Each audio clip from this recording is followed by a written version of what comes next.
Hello friends, బ్రహ్మాండమైనటువంటి అవకాశం దొరికింది మీకు. ఇంట్లోనే కడుపులో చల్ల కదలకుండా కూర్చోవచ్చును. రోజంతా సమయం మీ చేతుల్లో ఉంది. బస్సులు పట్టుకోక్కర్లేదు, బండ్లు నడపనక్కర్లేదు. హాయిగా ఇంట్లో ఉండి మీ పనులు మీరు చేసుకోవచ్చును.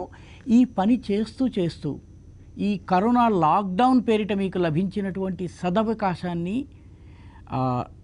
100% ఎలాగ ఉపయోగించుకోవాలి, సద్వినియోగం చేసుకోవాలి. నా మటుకు నేనేం చేస్తున్నానో చెప్తాను. ఆ తరువాత మనము మిగతా అంశాల్లోకి వెళ్దాము. నేను ప్రతిరోజు ఉదయం తప్పనిసరిగా నా కాలనీలో వాకింగ్ చేస్తున్నాను. ఆ తరువాత ఆన్లైన్లో తర్వాత నా చేతికి వచ్చేటువంటి న్యూస్ పేపర్స్ చదువుతున్నాను. 10 గంటల నుంచి 12 గంటల మధ్యలో నేను రాసేటటువంటి రాతలు, రకరకాల రచనలు చేస్తున్నాను. ఆ తరువాత రామాయణం చదువుతున్నాను 1 గంట పాటు. ఉర్దూ నేర్చుకుంటున్నాను. ఉర్దూ ఇప్పుడు చిన్న చిన్న వాక్యాలు రాయగలుగుతున్నాను ఈ లాక్డౌన్ పుణ్యమాని. ఆ తరువాత నేను తప్పనిసరిగా ఏదో ఒక ఆన్లైన్ ఫేస్బుక్ లైవ్ కావచ్చు, ఇటువంటి మీటింగ్స్లో పాల్గొని జ్ఞానవృద్ధి చేసుకుంటున్నాను. సాయంత్రం హాయిగా మొక్కల పనులు చేసుకుంటున్నాను నాకున్నటువంటి చిన్న తోటలో. ఈ రకంగా రోజంతా ప్రతి క్షణాన్ని సద్వినియోగం చేసుకునేటటువంటి సదవకాశం మీకు లభించింది. మీరు కూడా మీ రోజుల్ని కనుక సరిగ్గా ప్లాన్ చేసుకున్నట్లయితే ఇంట్లో ఉంటూనే, ఇంటర్నెట్ మీ చేతుల్లో ఉంది, మీరు జ్ఞానవృద్ధి చేసుకోవచ్చును. కరోనా అనేది ఒక రకంగా శాపము, కానీ ఒక రకంగా అది మనం వరంగా కూడా మార్చుకోవచ్చును. అది మన యాటిట్యూడ్ పైన, మన యాప్టిట్యూడ్ పైన ఆధారపడి ఉంటుంది. ఇక మనము అనువాదానికి సంబంధించినటువంటి కొన్ని అంశాలని మనం చర్చిద్దాము. అనువాదం మనం రకరకాల అభ్యాసాలు చేశాం, ప్రాక్టీస్ చేశాము. అనువాదంలో రకరకాల ఎక్స్పెరిమెంట్స్ కూడా చేశాం, ఏ రకంగా అనువాదం చేయాలి. ఈ కరోనా పాండమిక్ వచ్చిన తరువాత, కరోనా వ్యాధి ప్రపంచవ్యాప్తంగా అందరినీ భయపెడుతున్నటువంటి నేపథ్యంలో పత్రికల్లో వస్తున్నటువంటి కవరేజ్, అనువాదపరమైనటువంటి సమస్యలు ఏంటి, దీనిని ఇవాళ మనము దీని గురించి కొంత చర్చిద్దాం. నేను ఇప్పుడు మీకు ఒక పత్రికలో ఉన్నటువంటి ఈ ఈవేల్టి పత్రికలో వచ్చినటువంటి ఒక వార్త చదువుతాను. ఈ వార్తను మీరు చూడండి. వైద్యుడు సిఫార్సు చేయకుండా నేరుగా ఈ ట్యాబ్లెట్లను వాడితే గుండె రిథమ్ పంపింగ్లో తేడా వస్తుంది. ఇదొక వాక్యం. Nizam's Institute of Medical Sciences cardiothoracic surgeon ఈ మాట చెప్పారు. మరొక వాక్యాన్ని కనుక మనం చూసినట్లయితే, ఈ వ్యాక్సిన్కు ఈ వ్యాధికి ఇప్పటి వరకు వ్యాక్సిన్ లేదు. ఆ తర్వాత హైడ్రాక్సీ క్లోరోక్విన్ మంచి రిజల్ట్ ఇస్తున్నట్టు ఐసీఎంఆర్ గుర్తించింది. మరొక వాక్యం చూడండి. అజిత్రోమైసిన్ వంటి యాంటీబయాటిక్ కాంబినేషన్స్, ఈ కాంబినేషన్ మందు ఇది హైడ్రాక్సీ క్లోరోక్విన్కి సంబంధించిన ఒక వార్తలో రాసినటువంటి కథనం. ఎక్కడ కూడాను అనువాదం చేయాలన్నటువంటి ప్రయత్నం జరగలేదు. కాంబినేషన్ మందు, కాంబినేషన్ మెడిసిన్, యాంటీబయాటిక్. మీకు అదేవిధంగా చూసినట్టయితే గుండె రిథమ్ అన్న పదాన్ని తెలుగులో మనం అనువాదం చేసుకోవచ్చు, అనువాదం జరగలేదు. అదేవిధంగా పంపింగ్ పదం చాలా సులువుగా అనువాదం చేసుకోవచ్చు, మనం అనువాదం చేయలేదు. అంటే అదేవిధంగా మంచి రిజల్ట్ ఇస్తున్నట్టు చాలా సులువుగా అనువాదం చేసుకోగలిగే పదము దురదృష్టవశాత్తు అనువాదం జరగలేదు. ఇలాంటిదే మీకు ఈ వార్తల్ని కనుక మనం చూసినట్లయితే గ్రీన్ జోన్. కరోనా మనకి అనువాదకులకి, ముఖ్యంగా జర్నలిస్టులకి చాలా పెద్ద ఛాలెంజ్ అయిపోయింది. ఎందుకంటే ఇది ఎంత వేగంగా ముంచుకొచ్చిందంటే, ఈ పదాలకు సరైనటువంటి అనువాద పదాలు ఏమిటి వెతుక్కునేటటువంటి సమయము పాత్రికేయులకు లేకుండా పోయింది. పాత్రికేయులు కూర్చుని ఆలోచించి, తర్కించి, ప్రత్యామ్నాయ తెలుగు పదాలు ఏమేమి ఉన్నాయన్నది వెతుక్కోవడానికి వాళ్ళకి అసలు ఏమాత్రం అవకాశం రాలేదు. ఉదాహరణకి కొన్ని పదాలు చూడండి. ఐసోలేషన్. ఈ ఐసోలేషన్ అన్న పదం, దీనికి తెలుగు అనువాదము తెలుగు పత్రికల్లో కనిపించటం లేదు. కారణం ఏంటంటే దీనికి ఒక ప్రత్యామ్నాయ పదాన్ని వెతికేటటువంటి తీరిక లేకపోవడం.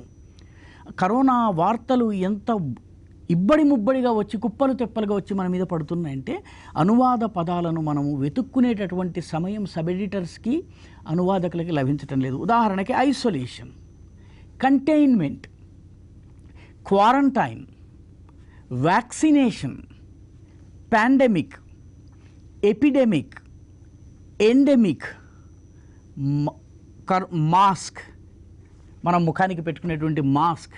ఈ మాస్క్ అన్న పదానికి కూడా తెలుగు పదం వెతకడానికి మనకి సమయం చిక్కనంత వేగంగా కరోనాకి సంబంధించినటువంటి వార్తలు క్షణక్షణం డెవలప్ కావడం వల్ల పత్రికా రంగంలో కూడాను చాలామంది ఐసోలేషన్ మెథడ్స్ పాటించటం వల్ల తక్కువ సిబ్బందితో పనిచేయటం కానీ, లేకపోతే ఇళ్ల నుంచి పనిచేయటం కానీ, వీటన్నిటి అనేకానేక కారణాల వల్ల అనువాద పదాలు రాలేదు. మనం సాక్షి స్కూల్ ఆఫ్ జర్నలిజం స్టూడెంట్స్గా మనము ఈ అనువాద పదాలని వెతకగలమా?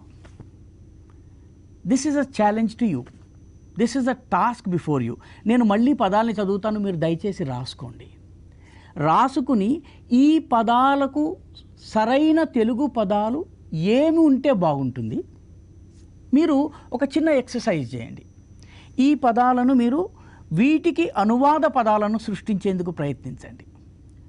రెండవది, ఈ అనువాద పదాలు అవసరం లేదని మీకు అనిపించినట్లయితే ఈ పదాలకు ఈ కారణాల వల్ల అనువాద పదాలు అవసరం లేదు అని మీరు మీ వాట్సాప్ గ్రూప్ ద్వారా నాకు మీ అందరూ కూడాను రిప్లైస్ ఇవ్వవలసి ఉంటుంది.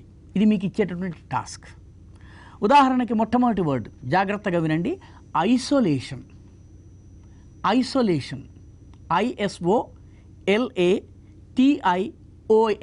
ఐసోలేషన్. రెండవ పదం containment, CONTAIN, contain, MENT, meant, containment. Containment అన్న పదము మనము కొన్ని క్షేత్రాలు, కొన్ని ఏరియాలలో కేసెస్ ఎక్కువగా ఉన్నటువంటి ఏరియాలలో ఉన్నటువంటి ప్రజలు బయటకు పోకుండా, బయటవారు ఆ ప్రాంతానికి పోకుండా వ్యాధి అక్కడికి మాత్రమే పరిమితమయ్యి ఉండేందుకు ప్రభుత్వం అనుసరిస్తున్నటువంటి వ్యూహానికి మనము కంటైన్మెంట్ స్ట్రాటజీ, కంటైన్మెంట్ వ్యూహము అంటున్నాం. ఈ కంటైన్మెంట్కి తెలుగు పదము కనుక్కునే బాధ్యత మీది. మూడవది క్వారంటైన్, QUARANTINE, క్వారంటైన్. క్వారంటైన్ వెనక ఒక చిన్న ఆసక్తికరమైన కథ కూడా ఉంది. గతంలో డాక్టర్లు ఇటువంటి విషజ్వరాలు వచ్చినప్పుడు, వైరల్ ఫీవర్స్ వచ్చినప్పుడు 30 రోజుల పాటు వ్యక్తుల్ని వేరుపరిచి ఉంచేవాళ్ళు. పదం జాగ్రత్తగా వినండి, వేరుపరిచి ఉంచేవాళ్ళు 30 రోజుల పాటు. అప్పుడు దాని పేరు ట్రైంటీన్. తరువాత శాస్త్రవేత్తలు కనుక్కొని 30 రోజులు సరిపోదు, 40 రోజులు వేరుపరచాలన్నారు. 40 రోజులు వేరుపరచాలన్నప్పుడు ట్రైంటీన్ అన్న పదాన్ని మార్చి క్వారంటైన్ అన్నారు. అంటే క్వారంట్ అంటే 40 అని అర్థం. కాబట్టి క్వారంటైన్ అన్న పదానికి 40 days ఐసోలేషన్ అన్నటువంటి అర్థం వస్తుంది. ఇది కొంత ఆసక్తికరమైన విషయం.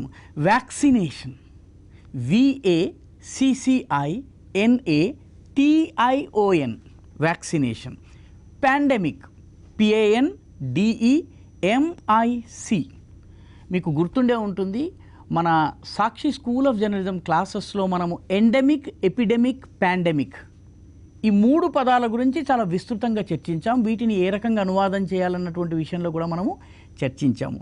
బహుశా గుర్తుండే ఉంటుంది. Pandemic, PANDEMIC.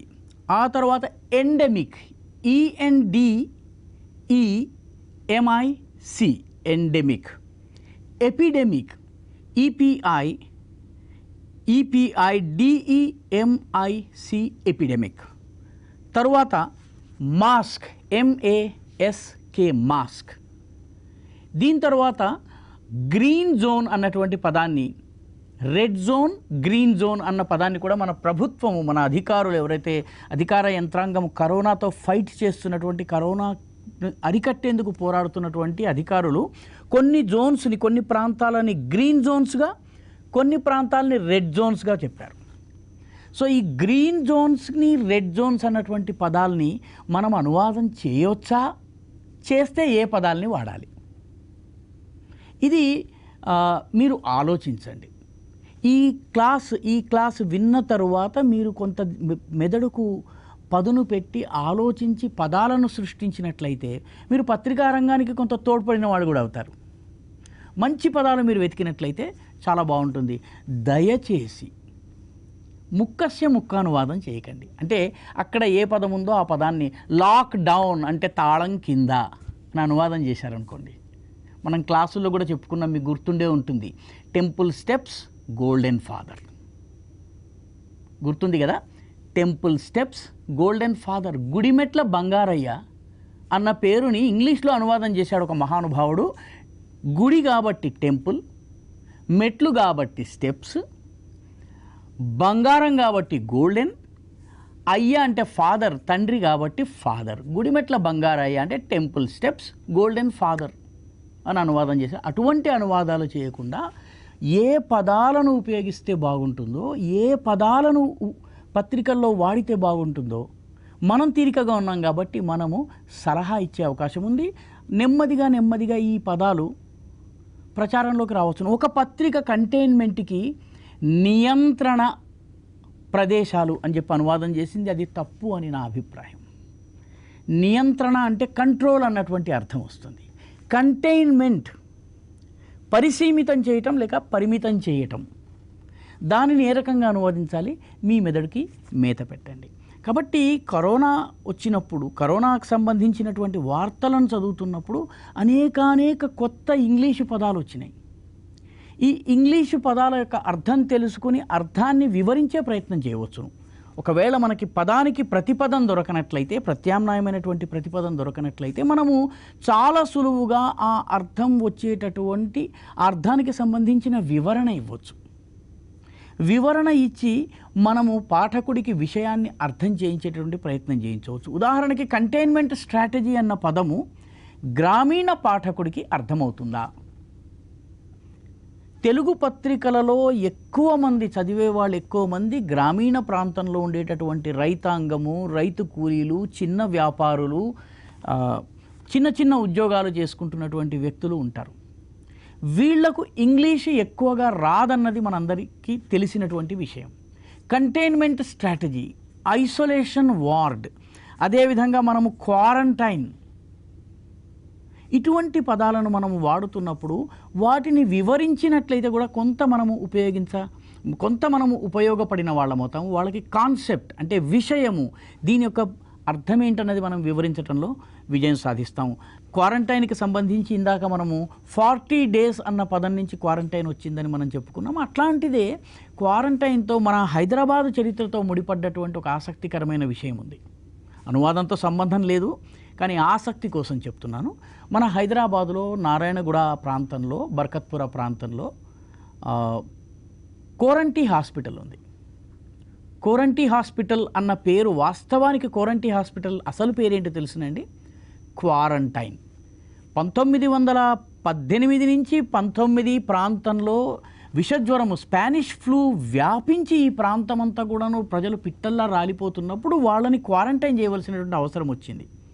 అప్పుడు నిజాం ప్రభుత్వం ఊరికి దూరంగా నారాయణగూడ, బర్కత్పుర ఏరియాలో ఒక హాస్పిటల్ కట్టింది. దాని పేరు క్వారంటైన్ హాస్పిటల్.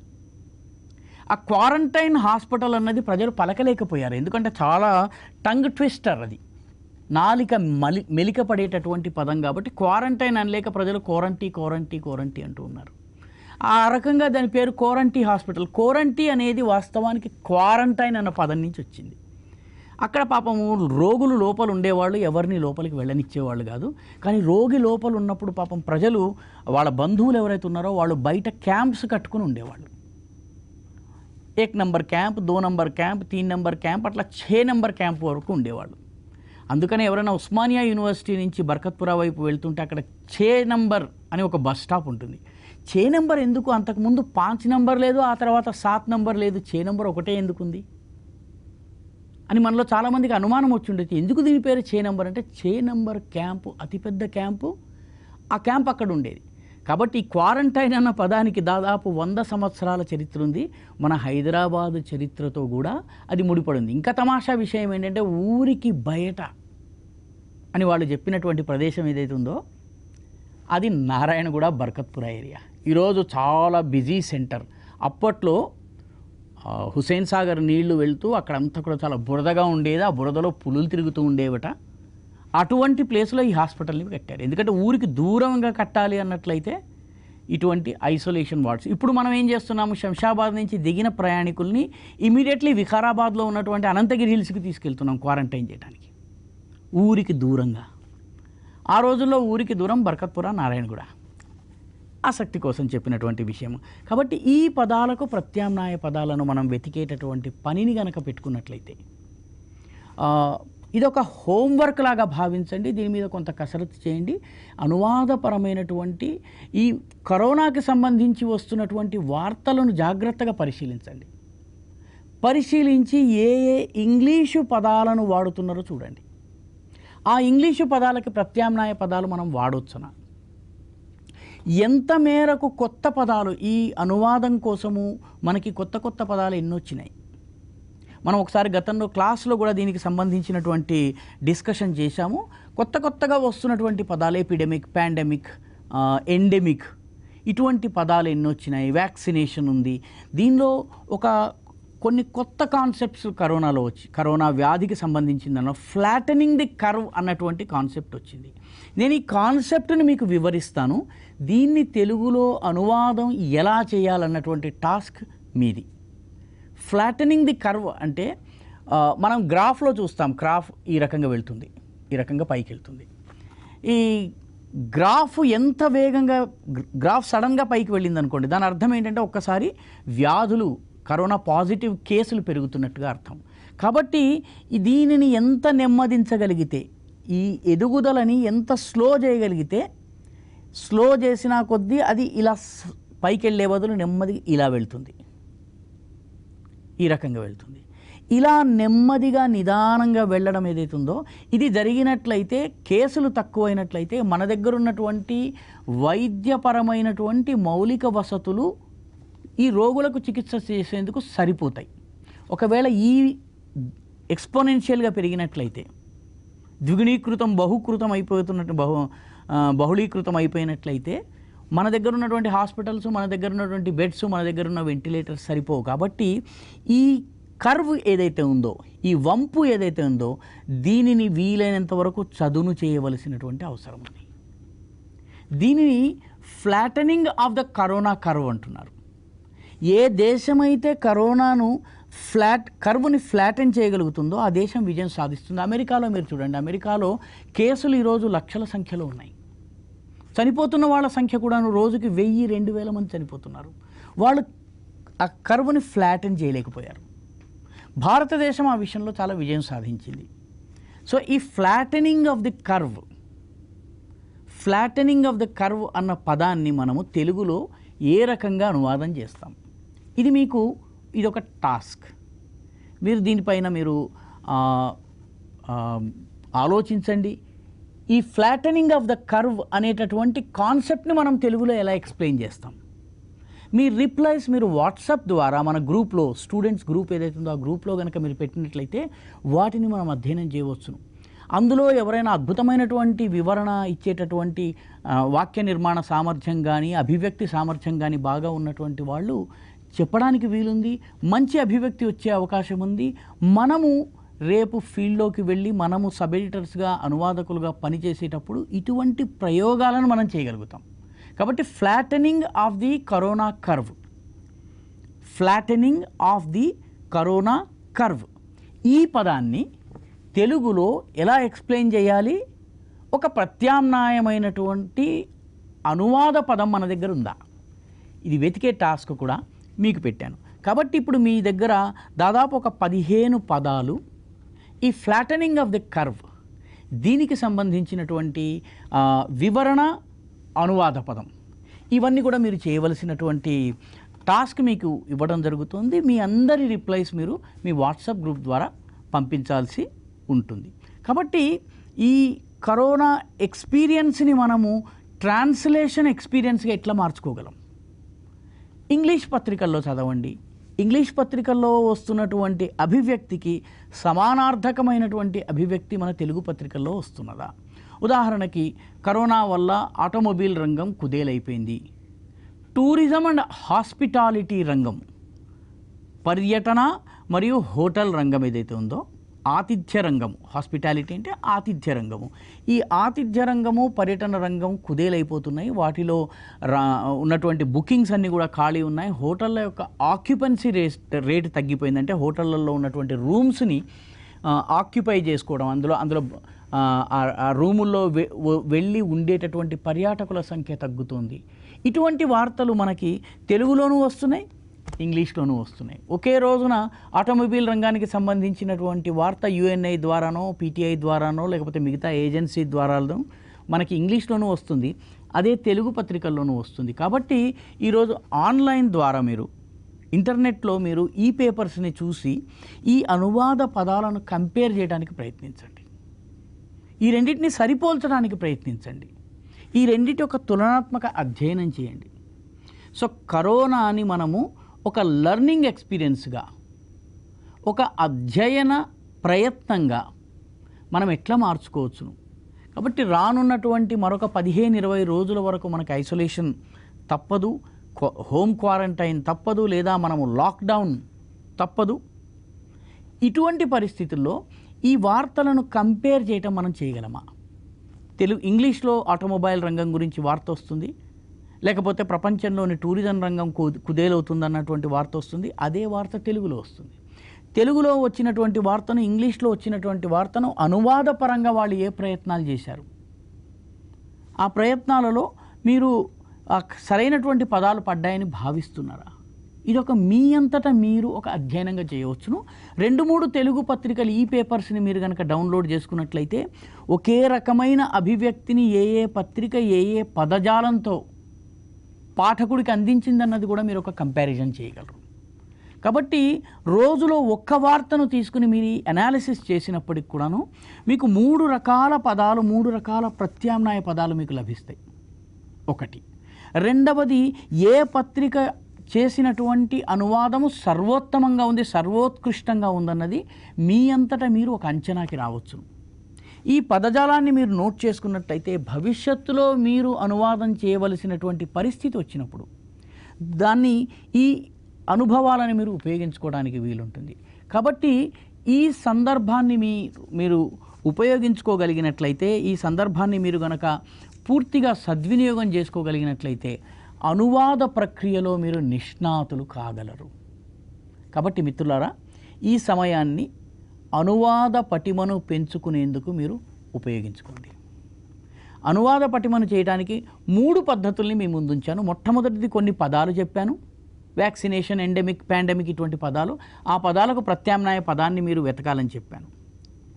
రెండవ exercise flattening of the curve అనేటటువంటి కాన్సెప్ట్ని ఎక్స్ప్లెయిన్ చేయండి. ఎక్స్ప్లెయిన్ చేసిన తర్వాత ఈ కాన్సెప్ట్ను తెలుగు పదాలలో ఏ రకంగా రాయొచ్చు, దీనికి ఏమైనా ప్రత్యామ్నాయ పదం మనం సృష్టించవచ్చా. మూడవ ఎక్సర్సైజ్ ఇంగ్లీషులో వచ్చినటువంటి వార్త, అదే వార్త తెలుగు పత్రికలో కనుక వచ్చినట్లయితే ఈ రెండిటిని చూసుకుని అనువాదం ఏ రకంగా చేశారన్నది విశ్లేషించుకోవచ్చును. సమయం ఉన్నట్టయితే మరొకటి 2 తెలుగు పత్రికల్ని కూడా పక్కన పెట్టుకుని ఒకే విషయాన్ని, ఒకే విషయ వస్తువుని, ఒకే మూల ప్రతిని 2-3 భాషల్లో ఏ రకంగా అనువాదం చేశారు అన్నది గనక మీరు అధ్యయనం చేసి మీ అంతటా మీరు నోట్స్ తయారు చేసుకున్నట్లయితే అనువాదపరంగా మీరు బాగా ఆరితేరేటటువంటి అవకాశం ఉంది. కాబట్టి దీనికి సంబంధించి మీ అభిప్రాయాలు, మీరు చేసినటువంటి అనువాదాలు, మీకు అనిపించినటువంటి, మీకు వచ్చినటువంటి భావాలు, వీటిని నాతో షేర్ చేసుకోండి. నాతో షేర్ చేసుకోవడానికి మన వాట్సాప్ గ్రూప్ ఉంది, సాక్షి స్కూల్ ఆఫ్ జర్నలిజం స్టూడెంట్స్కి సంబంధించిన వాట్సాప్ గ్రూప్లో మీరు షేర్ చేయవచ్చు. లేదా అందరితోటి షేర్ చేయడానికి ఇబ్బంది ఉంది అన్నట్లయితే వ్యక్తిగతంగా నా వాట్సాప్ నెంబర్ చాలామంది దగ్గర ఉంది, ఆ వాట్సాప్కి మీరు షేర్ చేయవచ్చును. So that we can discuss, మనం దీనిపైన చర్చ జరపవచ్చును. ఒక స్టార్టింగ్ పాయింట్గా ఇది ఉంటుంది. వాట్సాప్ ద్వారా మనము ఈ చర్చను కొనసాగించవచ్చును. మళ్ళీ అవకాశం వచ్చినట్టయితే మళ్ళీ నెక్స్ట్ క్లాస్లో మనం కలిసినప్పుడు మరొక కొత్త విషయంతో మనం ముందుకు వస్తాము. ఈరోజు మనం చేసినటువంటి ఈ 15 రోజులు ఈ టాస్క్ని మీరు ఏ రకంగా చేశారో దాని గురించి కూడా కొంత మనం చర్చించేటటువంటి ఒక వీలు ఉంటుంది. కాబట్టి నెక్స్ట్ క్లాస్లో ఈ పనులు చేస్తాం. కాబట్టి మర్చిపోకండి, మీకున్న సమయంలో అనువాదానికి కొంత సమయం కేటాయించండి. ఎందుకంటే మనం అనువాదం చెయ్యకపోతే సర్వసాధారణ పాఠకుడికి కాన్సెప్ట్ అర్థం కాదు. అర్థం కాకుండా క్వారంటైన్ కాస్త క్వారంటీ అయిపోతుంది. క్వారంటీ అని మిగిలిపోతుంది మనకి. క్వారంటీ అనే పేరు ఎందుకు వచ్చింది ఈరోజు ఎవరికి తెలియదు. వాడుతున్న వాళ్ళకి తెలియదు, ఇప్పుడు వింటున్న వాళ్ళకి తెలియదు.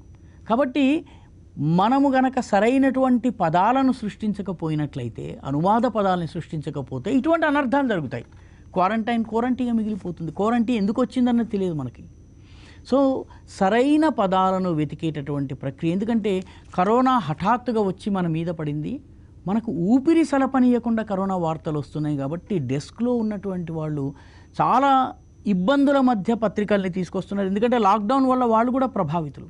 కాబట్టి వాళ్లకు చేయూతనిచ్చేటటువంటి ఒక పనిని మనం చేయగలమా, ఇది ఆలోచించండి. ఈ రకంగా మీరు కనుక ఆలోచించినట్లయితే, ఈ రకంగా ఈ టాస్క్స్ మీరు చేసినట్లయితే, మీరు ఇవన్నీ వాట్సాప్లో పెట్టి మనం చర్చోపచర్చలు జరిపినట్లయితే ఈ మంథనం నుంచి మనకి నాలెడ్జ్ అనేటటువంటి అమృతం పుట్టుకొస్తుంది. జ్ఞానం అనేటటువంటి, పరిజ్ఞానం అనేటువంటి అమృతం పుట్టుకొస్తుంది. కాబట్టి దయచేసి మిత్రులారా, మనము ఈ టాస్క్స్ని కంప్లీట్ చేయడం పైన దృష్టి పెట్టాల్సింది మీ అందరినీ కోరుకుంటున్నాను. మళ్ళీ మనం కలుసుకునే లోపల, అంటే 24 గంటల లోపల నాకు జవాబులు కావాలి. మళ్ళీ మనం తర్వాత కలుసుకున్నప్పుడు వీటిపైన కొంత చర్చిద్దాం, తర్వాత కొత్త విషయాలను కూడా చర్చిద్దాం. అప్పటి వరకు stay home, stay safe. Thank you.